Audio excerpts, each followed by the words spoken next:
much. For more, let's bring in NewsNation national security contributor, retired Air Force Lieutenant General Richard Newton. Good morning to you, sir. Ambassador, President Raisi, largely, again, as Robert mentioned, seen as Supreme Leader Ayatollah Khamenei's hand-picked choice and likely successor. So how jarring is this crash to the Iranian government?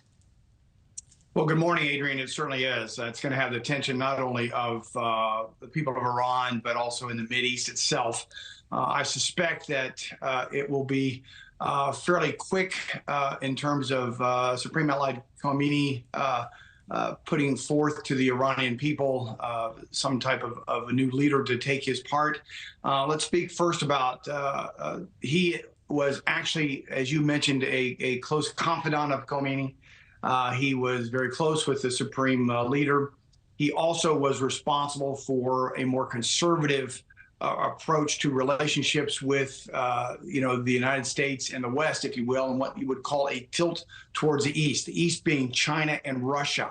And so that's one key point. Second point on his agenda was also to continue to develop and improve the nuclear weapons development program of Iran. I suspect those efforts will not change. In fact, I don't expect much of a change in Iran itself or its worldview at this point. But nonetheless, it's going to be somewhat of a shock to the system. But I think you're going to see relatively little change with Iran right now. So the crash not just killing President Raisi, but also Iran's foreign minister and other leaders. Iran has been funding terror across the Middle East, obviously to Hamas. What are the impacts to Israel and the broader region? I don't think there'll be any impact at all. You refer to Iran funding. Iran has been the largest exporter of terrorism for many, many years. That will not change. So nonetheless, I think you'll see no real effect on the battlefield, if you will, in places like Gaza and certainly in Hezbollah to the north and Lebanon and so forth.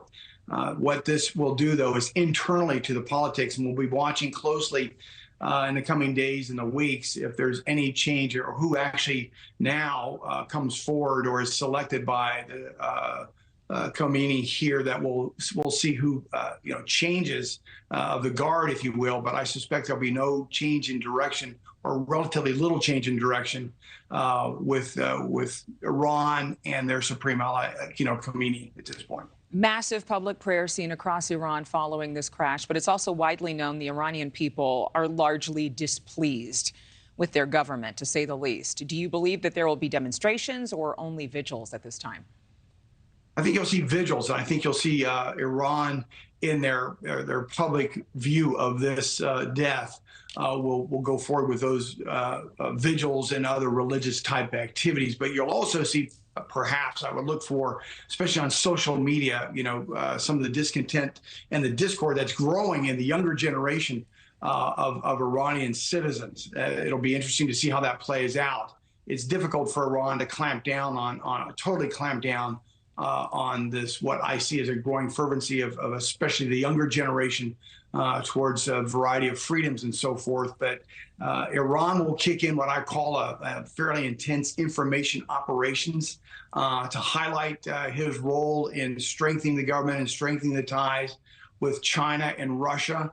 You'll see also, again, the Supreme Leader Khomeini will make a due diligent effort to find a replacement and put that towards the Iranian people. My sources tell me just very quickly as I was reviewing this that there is, under Iranian constitutional law, they have to put forth an election within 50 days. We'll see how that plays out. That could be extended.